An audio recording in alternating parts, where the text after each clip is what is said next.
Jamie McLennan of TSN joins us. I know you would have enjoyed that. Well, I was watching it. Believe me, I was calling a game and I had it on the screen right next to me. And I texted a buddy and said, Andersson and Weegar should have taken their gear off long before that, because like that's the type of stuff. Like it's all right for rookies to make mistakes, but like I come back to it. There's no urgency, and this isn't just restricted to the Calgary Flames. No, I watched it last night in Chicago, Ottawa. I see it throughout the league. There's no spidey sense as to danger zones anymore. It's just go play, and God forbid you knock somebody on their rear end in an area like you guys had slowed down the Weegar situation there, where he muffed it up the middle and then decided to take it from forehand to backhand. Is anybody knocking anybody down? No. And the thing is nobody reads the clock and goes, we're in the 2-minute zone. We got a point in our pocket and we can go get it in overtime. And, these are self-inflicted gunshot wounds. That's what they are. These aren't, and credit to the Leafs for forechecking, credit to them for stripping pucks. But that's the thing. Like there's no danger. Yeah, I saw, you pointed out backs. Like backs got to make it just a simple, safe play. Safe isn't death sometimes. Safe is just let's kick the can down the road and go get that puck in the neutral zone. And they're again, that's not Perek doing that. No. That's Weegar. That's Andersson. Like penalty kill. I get you want to go through the middle. Fire it. If Austin Matthews is going to knock that puck down, you should hit him in the head with a slap. Like he's got to pay a price for that, not just grab it out of the air. Well, and if he does, accept it and don't go crazy running around with your head chopped off. That's the other thing. So Andersson fires it up the middle, goes for a 2-pad stack. Then ball runs over the goaltender. The goaltender ends up face down in the corner because he's made 2 huge saves already, forced it outside. Coleman loses a battle behind the net. And then Andersson actually has it he's now playing goal, and the puck he's swatting at it. And him and Nyes is like, okay, you're going to give me an open net. I'll just shoot it in. Like it's dog park defense. What's going on? Dog park. Is it a dog park defense? Tell me more. Animals don't like me, so I don't have a dog. But if you ever go to a dog park or walk by one, there's just dogs running everywhere. There's no semblance. There's one ball. Everyone's chasing. Chaos. That's dog park defense right there. There's no semblance of structure. There's no, hey, I just handed my partner a pile of steaming crap, but I'm going to get back into position and support him and let him battle out of it. It's like, I'm going to chase it down. I'm going to make up for my mistake. And then everyone else is going to watch. We're going to blow the zone with 2 minutes left because we trust that Weegar is going to get that puck to Coleman over there. He doesn't. Tavares strips it. Now it's like, Domi's like, okay, 2-on-1 close in. I'll pick my corner. You're right. The goalie should be going crazy, going, what is going on? And like when you have the puck on your own stick, in your own zone, you control your own destiny. Twice. And on your forehand too, fellas. This isn't a tough play. It's disappointing because you played. I thought they played solid. I thought they played well. I thought they at least deserved a point. And then you can have a coin flip in overtime to see if skill will take over. But at the end of the day, these are mistakes that are not. That's not Toronto going, we've been all over you and forcing you to make mistakes. These are mental errors. These are lack of game awareness. Lack of awareness and reading the clock. Desperation. I know it's October. I know it's a Tuesday night in October. I get it. But have some semblance of bearing down. I don't. If Daryl Sutter was coaching the team, I don't know if those guys would have been able to walk back in the dressing room. They would have had to dress out in the parking lot. I don't know. Rightfully so. That's part of the problem is that it was disappointing to watch. Obviously, I was watching it live. And, there's a 2 beside the wins category. And one was a gift, Noodles. One was a gift in Edmonton. And that the gift was given last night. I don't know if Stuart Skinner was handing goals out again last night. He was doing his Mike Smith impression. He was getting ready for Halloween. Edmonton just decided that we're going to put up 6 and not deal with that. But at the end of the day, like, it was disappointing if you're a Flames fan, because you're sitting there going, listen, you played at home, you've gone out east. It is, a little bit of a tough transition. No, usually sorry, I got to interrupt. I disagree. I know that going out east can be, but not to Toronto. Toronto's still, for love it or hate it, Toronto is a major center where typically when you only play there once in a blue moon, you're excited. Well, I agree. I would be excited. I would be excited to take my passport and go down to Buffalo the night before the game. I would be excited to do that type of stuff that we did. But the point being is the night before. Wow, don't worry about it. Okay. Yeah, there was not an off day. There's not an extra day there. What you don't do. You don't go out with Dougie G. Yes. The night before a game in Toronto. Yes. So, anyways, the point being is playing the Leafs and you go to Buffalo the night before a game against the. Sorry, I keep in there. There's a guy that we know that used to play there and has friends there. So, anyway, hookups. I'm sorry, Jamie. Back to you. I look at it. You're right. It's not a tough transition, but the time zone, the game started early. There's lots of built-in excuses to go, okay, like, hey, we can get our minds wrapped around this. But as the game went on, you settled in. These are poor errors by veteran players that should know better. Put it that way. That's what I'll end on. That does not look like a cohesive unit. And to Jamie's point, like, mistakes happen. You were not under siege for 5 minutes. Like, this is a team that has one regulation win in 10 games. Did you sense the desperation of getting another win when it mattered? How much of it is, though, because the guys that we've brought up, those are the veterans and their best players. And a lot is expected of those guys. It's not a young team by any means, but certainly on the back end, and I've defended Weegar a little bit. Who's he playing with? It's Bean or it's Miramanov. It's a revolving door of guys who maybe should or shouldn't be in the National Hockey League. I just feel like those are the guys. Success, failure is going to be on their stick, on their back, trying to do too much, trying to make the smart play, playing 20, 22, 25 minutes a night. I just wonder, it all kind of came home to roost on the same night, but those are the guys that have to feel like if we're going to pull out of this, we're the guys that are going to be doing it. Well, you have to have some semblance of, like, I guarantee you they woke up today. They see the same things we see. And, the coaches have clipped that and say, what are we doing here? The other day, like, Weegar's had some real, Rhett, you could speak to it because you know the position better than anybody. Weegar's had some real gap. He's going north when they're going south. He's had some weird reads. Too hard. Yeah. He's pushing too hard. Which I as a player, I respect that somebody pushing hard because they care and it's counterproductive. You want it so bad, you're trying so hard, you actually, pull yourself out of position. The guy up north, Darnell Nurse, does it all the time. Darnell Nurse, less is more with him, but you make a mistake and then he chases it because he made a mistake. I got to go make up for it. And I get that. And the only thing I can say as a goaltender, the harder you try, the counterproductive it is. You can't stop the puck harder. Because what happens, you stiffen up, you open holes chasing it because you care. You want to show that I'm not questioning his desire. I'm not questioning his effort.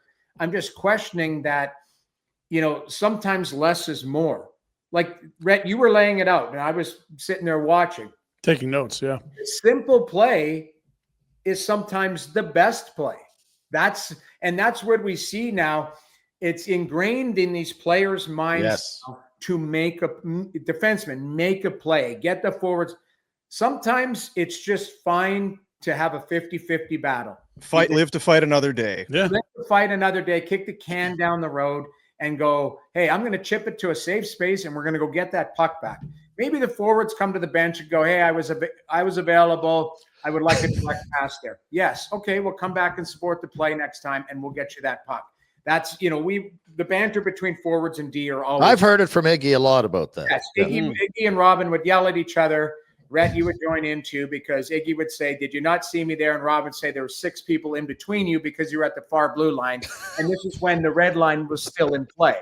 So, the point being is, I don't know if you're Husker, you show these mistakes. These guys are veterans; they know what they're doing, but there has to be some semblance of urgency.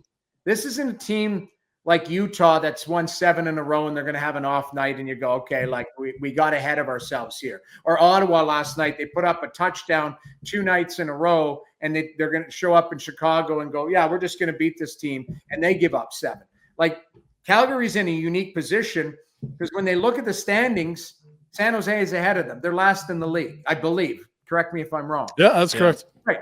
So when you're last in the league and it's posted on the whiteboard that Rhett uses and it's everywhere, how are you getting out? Well, we need points. Like that the desperation wasn't there. I'm worried that the balloon is very deflated already. And there's a lot of holes in it. And I don't disagree with you. And it should be that way. Right. A couple of years ago, there was a whole whack of guys in Calgary basically admitting, get me the F out of here. Yeah. I think there's a lot of guys sitting in that room already, and I'm reading tea leaves.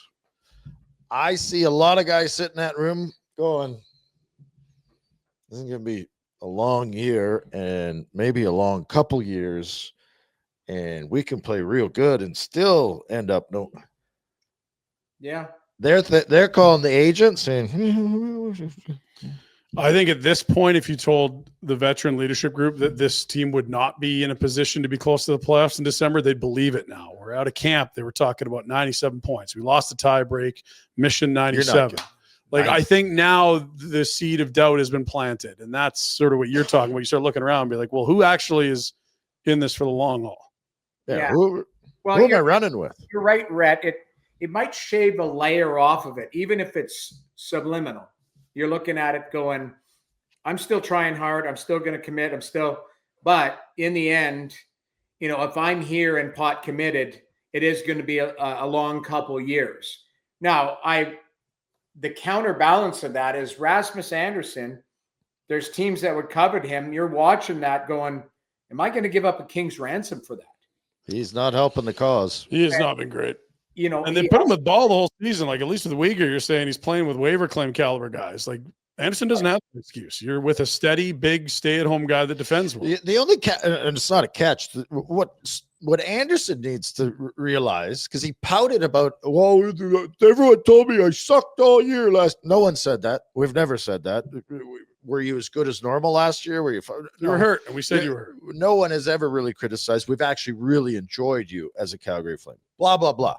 He's taking money out of his pocket. You said it the other day. He's driving down the QE2, throwing hundos out. Like, this guy is costing himself a lot of dough with his play. And whether you want out or not, I don't give a shit. That's your prerogative. But be smart enough to realize you need to play better if you want that big money. If the Kings actually put 7 times 9 or 8 times 9 on the table, which was the rumored ask, which was, I believe, the Chikrin deal, which the Flames weren't willing to do. Like, I don't know that he's a max term player if he's going to play like this. Like, it really feels like it's dropped off a bit. You're right. The only caveat, I think there are teams that might be desperate enough to go, okay, we want a right shot defenseman that can play that. And you know how the arrogance of organizations are. We'll make that's in Calgary, but with us, we will get the most out of this player. And we've seen it. Seth Jones last year. Like, you go to a different environment, a winning team. Yeah, the sun's out. Yeah, but it took Pierre-Luc Dubois 2 stops. Right? LA, it didn't work. But then Pierre-Luc Dubois is 25 or 26 as well. Right. Not 29. What is Anderson? 29. Rasmus just turned 29 2 days ago. Okay, so year one of his new deal, he'll be 30. He ain't old, but so are you really going to go to 38 or 37 or 36 with him? That's the question. If you've already seen what I think is a significant drop from 27 to 29, I think teams will, but I guess my point is, if you're Connie and you're trying to maximize the return for that, is the return going to be as high if he continues to not we'll just call it inconsistent, because I believe he's a good player. I believe I do too. he has tremendous upside, but the inconsistencies. So, you're on a big stage, regardless of people want to admit it or not. Last night is a big stage. You're in Toronto. There's a lot of media coverage, all of that.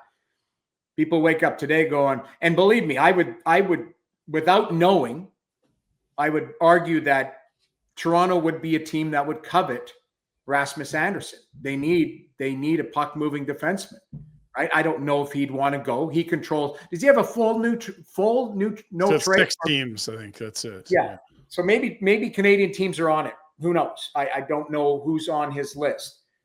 But I would argue, if I'm the Toronto Maple Leafs, there's a couple players I'd be looking at in Calgary. One has played there before. It's Nazem. And the other one is a guy like Andersson or Weegar, one of the two that can move the puck. And because they don't, if you look at that Leaf team, they don't have puck movers. Morgan Riley's their best puck mover, which he can, but he's limited in certain areas. They need more guys. Love Chris Tanev, but he's not a puck mover. Jake McCabe's not a puck mover. Brandon Carlo's not a puck mover. Mm-hmm. Simone Benoit's not a puck mover. Philip Myers not a puck mover. That's their deal. Oh, and Oliver Ekman-Larsson used to be a puck mover, but he's now 34 years old and falls into that, hey, we want him to play on the third pairing, second pairing if we have an injury. So those 2D would be coveted. And I'm not just talking Toronto. I'm throughout the league. Is Weegar available? And do you think that he's I'm not. I think Calgary keeps Weegar. I mean, I don't think I've met him several times. I think he's a wonderful person. I think he's a good player. I don't know if he wants to be there for the long haul. This is the question I'm starting to have. Sorry, I'm cutting you off because I'm leading the witness. I said it last year when we were talking about trading Andersson. I actually said, well, if we're going down this path, why is Weegar not? He's locked up. Is he not more attractive? I don't know what his no trade clauses. I have none of that in it. But the point was, if I'm trading for one of the Flames defensemen, I'm interested in Weegar as much as Andersson. And Weegar's got the full no move this year and next, and then it drops to a list. But at some point, if you are Weegar and you were I'm trying to get in his head, and I'm like, well, I played in Florida and that was fun. And then they won some cups and now I'm in Calgary. The problem is when you're not winning, it's not that the players dislike your city or your organization. They're just looking at their careers going, where can I win? Where can I win? And am I going to ride it out here? We said it earlier. Over the next couple of years, am I riding this out? Well, you just talked about a deflated balloon. Maybe that's a scenario where Weegar looks at it and goes, do I want this for the long haul for my career? Yeah. Again, he controls that. And I'm not starting a rumor. I'm not putting words in his mouth. This is a guy that has been a good soldier, committed to the Calgary Flames. For the most part, has been a good player. Didn't have a great night last night. We all have him. But at the end of the day, there has to be, from Connie's perspective, probably a couple no-fly zones as far as, Wolf's not available. Name me a couple players that you feel not available. I don't know, is Coronado, guys like that. So, yeah. Yeah. But at the end of the day, everybody else, I'm listening. And I just think they have so few NHL top 4 defensemen. I think we're all in the camp that it's 95% Rasmus is gone at some point, right? It would be stunning for him to be on this roster beyond the trade deadline, extension or not. What are you left with? Because I don't know that this management group nor this owner want to strip it back that far. You need to keep an actual top pair guy. Well, you don't have to trade Weegar now. No, and you can't for 2 years anyway because he controls all process. But my point is that I think the owner wants to. It's more the retool than the strip it to the studs, trade anyone that's good. Whether he wants it or not, he doesn't have to do anything, and they might still win the Mission McKenna. Yeah, exactly. The way they're going, they're in last. It's a deflated balloon. They're going to have a very hard time. What are they climbing up to? Yeah, if they get on a really good run, where are they? Yeah. Are they 25th in the league? What are we talking about? Yeah, the other thing too is it comes back. You're right. You still need players around, veteran players on term around these young guys to help them grow. That's part of the process. if it's a retool and not a scorched earth. The other thing is, though, is at some point, it comes back to Rhett's point. At some point, or at what point does Weegar go, I'm looking at myself and go, I'm not sure I can endure this, or I want this. Yeah. There might be. I think Coleman is a guy that people would covet too. He's a winner. Yeah. 2 cups, third liner, killer, good checker. Good person, all of that type of stuff. He checks a lot of boxes for teams that would want, depth to go for on a deep run. So you have to look at players that make sense, but then it comes back to the conversation: is there somebody there that we expect to be there that all of a sudden might not want to be? And now Connie's got to make a decision, because if you're making a decision going Rasmus is out and then Weegar puts his hand up and goes, well, hold on a second, I'm thinking of, thinking of my career to try and win. Now, do you look at Andersson to keep? Like, do you keep one or the other? Like, I say no, but I don't think Weegar's the type of guy to just put his hand up and say, I want. I don't either. I think you're a couple of years away from that. And again, it's like, you're already married to Huberdeau. You gave back on an extension. He's going to be one of your veterans that's going to surround all these young kids that are going to join this team between, Christmas in the next 3 years, and whoever you draft, wherever you draft. Ball's locked in long-term. It's really what we're talking about is Nazem and Coleman, the guys that are close to the end of a contract that all of a sudden have some options in terms of saying, okay, I'm on the back nine. I might be on my last contract. Am I better suited elsewhere? Let me ask you this, because I wanted to ask Jamie about this one, because you're in Toronto and Nazem and that whole thing. And he has 3 years left at $7 million.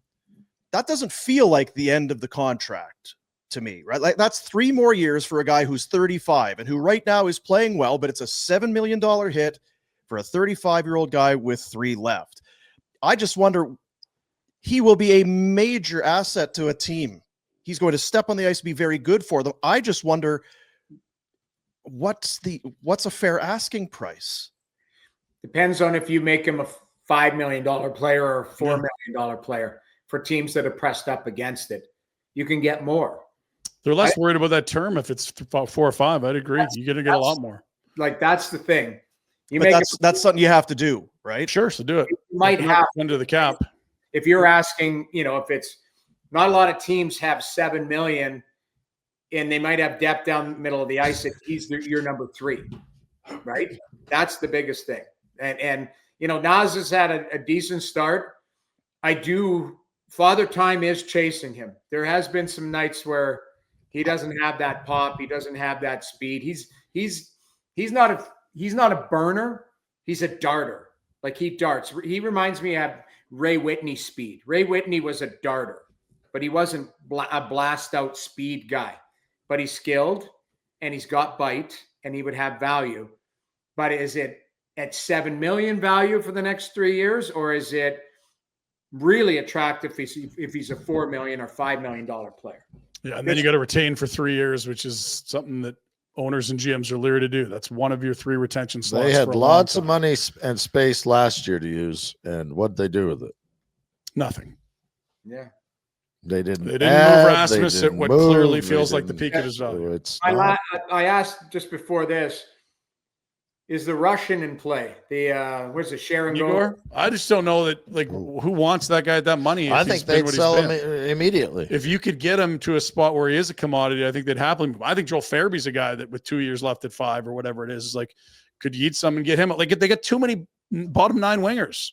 They're putting guys that should be playing in the press box, not because this team is so good, but because most of this roster is second, third, and fourth line wingers. They don't have top line wingers. Right. But you look at it, if you can get out from underneath it, and it's almost like trade for somebody else's bad, new fresh start. Give me a look at somebody else that makes a defenseman. Maybe if you feel like you're losing Andersson, who will be moving on, is there a defenseman out there that would? Yeah, that late 20s, potentially bad contract. Somebody else. Can they clear out enough space? Here's the best case scenario I see for this team if they want to do a quick retool: is to clear out as much space as they can, get the best draft pick they can, and hopefully the number 1. And do you think with the Caps, Can you offer a top end guy enough in free agency, and does it make sense? Well, you can sell hope if you get a golden goose. Yeah. If you get McKenna, it's like, hey, now I was in Chicago last night. It's taken a bit for this Bedard to arrive. Obviously, hat trick last night, but he's a hell of a player. Early on, I didn't like his. Last year he had the shit attitude. Well, I just didn't like. I thought he got pushed off pucks. I didn't love his pace, and he wasn't good away from the puck. But I forget that at 18 years old, not everybody just hits the ground running. You have to learn how to play in the league.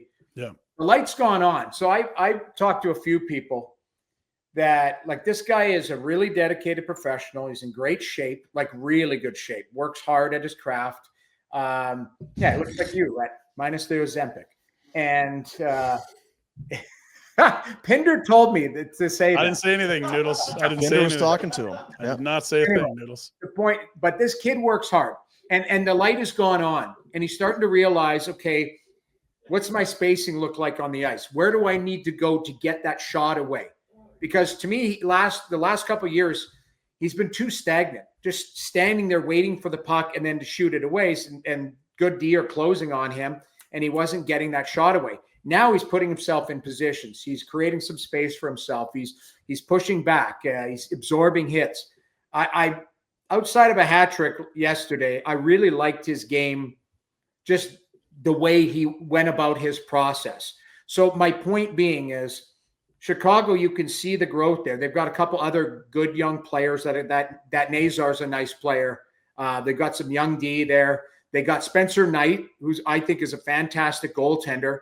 Well documented his struggles off the ice with OCD, all of that type of stuff. He's gotten help with it. He's a really talented goaltender. They got him, I think, at 5.8 for the next 5 years. He's 24 years old. So they got a goalie. They got some young D there, and they've got Bedard. They've got Nazem. They've got some players. And now you're starting to add. They picked up Burakovsky, these mid-level players that are helping kind of shape around. So coming back, how I would apply it to the Flames.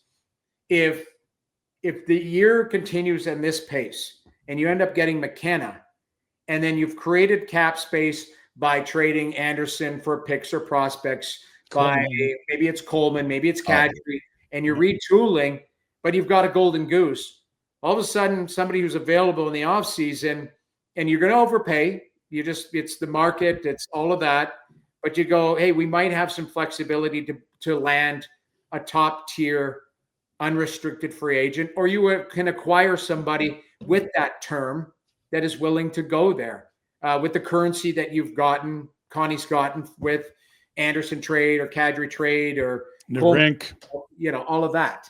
So I think there's flexibility, but with that flexibility, the pain to get there is going to be a long year. Can I give another example? It's not going to be any more painful than it already is. This is epic failure. It'd speed it up in a way, wouldn't it? Like, just I think so. I think it has to just be the acceptance. I look at San Jose. Celebrini, I don't think we thought was going to be the player he is. We thought he was going to be real good. He's already astounding. Like, he's got 15 points or something insane. He's right there amongst the league leaders. They weren't able to go get top UFAs with cap space, despite having this guy and Will Smith. And then they had Misa this year. But they did go get Tyler Toffoli on a deal that's probably too rich for a contender because they had cap space. They did get Dmitry Orlov, who's a big stabilizing left shot D. They did get John Klingberg, who built some value back up with Edmonton last year that can move the puck. That's kind of the aisle you're shopping in. It's not going to be Eichel. It's not going to be Marner, like the theoretical free agents of this summer or next summer. But you can probably find those second-tier guys and overpay a bit. Look what Anaheim did. Kreider, Trouba. Yeah, sure. You start to add these pieces around these young players and go, I'll go there and play with those young guys and make some good money. And like I agree. But you need that piece to go, we've got a golden goose. We've got a special player here that now we need to build out. And Chicago did it. It took them in phases. They gave Nick Foligno too much money. They gave Corey Perry too much money. Didn't work out there for Perry. But, they went – that was phase one to help Bedard. Now it's phase two with them. And they're getting some better players, and you can see it. Calgary already has the incumbent. They got the goaltender. They got him on term, right? Yep. So you've got some players that you think are going to be good. If you can add in now a star around him and then shape you got Backlund, who's going to be a great leader, and we all love backs and that type of stuff. But there is going to be some moving of the deck chairs around. Connie's got some work to do. He probably thought he was done after 2 years ago. When he comes in, takes the job, I got Lindholm and Zadorov and Tanev and Hannafin. I got all this. Okay, well, I got that taken care of, and all right, we'll move on. And no, they're not all UFAs. It's the same but different, I guess. But you know what? Like now the cycle is it's downturned, right? So when is somebody asked me this yesterday? I didn't have the answer. When is the rink going to be available? Fall 27. 2 years. 27. So 2 years, right? They'll open 2 seasons from now. Not next season. The following season, they're supposed to start there. That's where I'd be really shooting for to be a good team. Is go new building, generating revenue, excitement, all of that type of stuff. So meaning exciting, not ranked top 2 in the league with odds to win the cup, right? Like an up and coming team with brand new building. Like there's nothing wrong with that. Like I look at it and you get this. All the excitement would be around the team. Hey, we got this brand shiny toy, and we got this young players. There can't be anything worse than if you still. You've Kadri and Coleman and Anderson goes there would be. I can't imagine good luck trying to sell a seat there. Like you're going to ask more for the same beer and more for the same seat. You better have a marquee young player to sell tickets to if you're not a contender. And Lord knows you're not going to be a contender. And we're so far into it feels early, but this year's we're deep enough into it. This is what you are. Well, are we 11 games in? Yeah. Okay, it's 11 games. Like I always say, give 20. The problem is it's been a painful 11. Yeah, but you're not even middle of the pack at 11. So even if you rattled off, it's 9 more wins. Okay, so now you're kinda okay. Those are the 8 teams that are below 500 in the NHL. Who are you reeling in? Maybe San Jose. I would say that's all. And you've got a steady diet of Colorado, Vegas, Dallas, Winnipeg.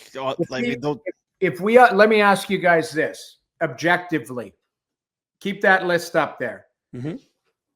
What of those teams is the Calgary? If we do the whiteboard and put the Flames roster on the left, and you put any one of those teams on the right, what team is the Flames better on paper than any of those teams we're looking at? I just say San Jose. That's it, because they're just young. They'll be better in next year, but I don't think they're better than San Jose. I don't know. They just can't defend. That's all. Like San Jose cannot keep the puck out of their net. So yeah. But you'd rather switch rosters with San Jose because you're going to be good for the next decade. But that's what I'm saying is like we always say: do the whiteboard, do the math, do the comparison, lay the rosters on top of each other. There are certain components I like about the Flames because I think that I like the goalie, and I would I would take the goalie over a lot of. Half of those teams, because I like Shesterkin, I like Demko, I like Saros, but outside of that, like I'm thinking like lay those rosters side by side. Pretty much every team on that list that's above them is either farther ahead or probably better than them. It's got more talent. Yeah. You are where you belong, I think. Got your answer right there. I see it from unfortunately, we all kind of see it the same way. So there's not a whole lot of, I see from the other side when you talk about, and we got to let you go. Gosh, you got a show to get ready for. You got to bill extra for this. You could do what they're doing, and you may or may not make the playoffs, and that if once you strip it down, that you're going to be losing a lot of hockey games. That's you're accepting that, you're buying in for that. And when you talk about, in Anaheim, well, okay, it's been a long slog in Anaheim. It's been a long time. It was they had a great time, but in Chicago, it's been a long time there of watching some uninspired hockey. I get why there would be some trepidation to say, yeah, we may win the draft lottery and we may draft high, and let's hope the kid turns out. But how far is that kid from being really helping us? Is it going to be Celebrini. 3 years, 4 years Celebrini. of woof if hockey? he's good enough, it's good enough. It's a couple of years. Like Bedard looks like he's helping Chicago right now. This is year 3, correct? Oh, listen, if you get McKenna, then sure, but not often does the last place team win the draft lottery. Yeah. The problem with, I understand what you're saying, but the other side of it is there's no argument. You are what you are. No, You're I know. in last place. You have 2 wins. There's What are you no trying other to path. sell me? There's no other path. What are you trying to sell me? Well, we're going to be good when? Why are we better next year with the same plan? No. Like, are they a threat to reel off 7 in a row? Sorry. No. The disappointing part is we could be talking about a nice win last night. And that's the disappointing part. And in watching some of these games, you're like, okay, they were close there. Like, they've been uninspired though, Noodles. Like the games haven't been fast and full of passion. And it is what it is, but there has not been, aside from the gift in Edmonton, flat in Vancouver, they had a period or 2 here, some stretches of decent hockey. Have they been bad? No. But have they been really good and invested? Absolutely not. The teams that they've beat, it was the Rangers, they would look like dog shit. Yeah, were the Leafs good last night? Like, I don't think the Leafs were good last night. They don't look like they're firing on all. And it's 82 games, and everyone's going to play them, and there's peaks and valleys for everyone. This team is flat. Yeah. This team is flat. Who is it that drags you? I would ask you this. Who's the player that drags this team into the war, into the fight? Yeah, that's a good question. It's the goalie, but it's hard to see that, right? He's the guy that would have literally have that. And it's the other guy's Nazem, because you can see it. He wears it. When he's mad, you see it. Some guys will kind of steam and boil under cover, not Nazem. Naz looks like he's got a bit of a lip on, though. Like that's what I think. I think he's looking at it going, who am I playing with? All of that type of stuff, which I get it. Guy's competitor a couple of years ago, wins a cup. Like, he's been in different environments now.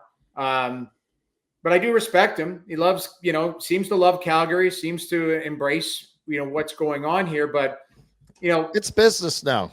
Yes, it's a transaction. Huberdeau coming back, I think, helped Naz because there's a little creativity there, a veteran guy to play with. I think now that Naz is a veteran guy, probably some of the younger guys probably frustrate him a little bit here or there with the lack of experience, or, it's probably like looking in the mirror, because that's what he was like in Toronto. He was a young, up and coming kid. But that's where, like, is there a guy? I know Ottawa's found a formula without Brady Tkachuk, but Brady Tkachuk is the guy that puts fear in teams. Like, he's their emotional and physical leader. I look at the Flames. You're right. It's the goalie. Like, it's the goalie who's their leader. He's their best player. And if he's average on a night, it doesn't look good. That's the thing. He's that good. You guys have both been in, because we'll get you out of here, but just a couple things. You guys have both been in team meetings.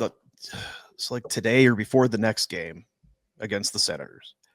Are they watching that tape together? I wonder if I'm coaching, I would say this.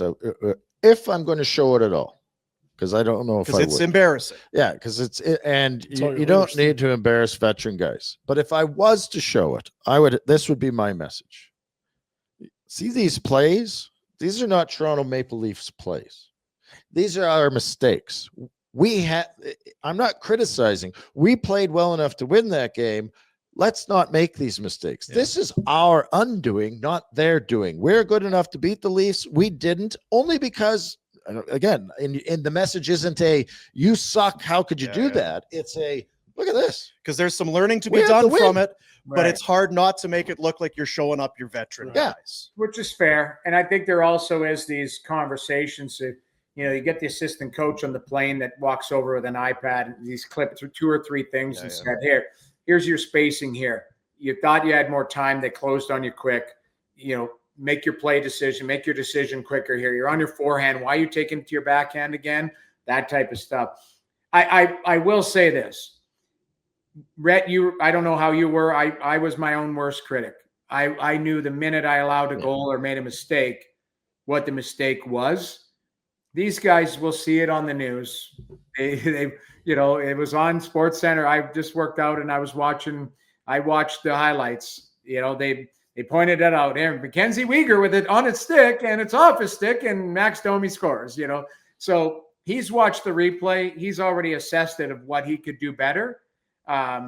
Sometimes guys are self-motivating, but you do need the coach to point things out and just go, hey, we need a little bit better, more determination in tough areas. That's the way I would frame it, and we can leave it at that. But that was not good enough last night from veteran players. Put it that way. You said it out of the gate, like shooting yourself in the leg. They've gone Plaxico Burris. They've gone to the bar and shot themselves in their own leg. They did not get beat by the Leafs. They did it to themselves last night.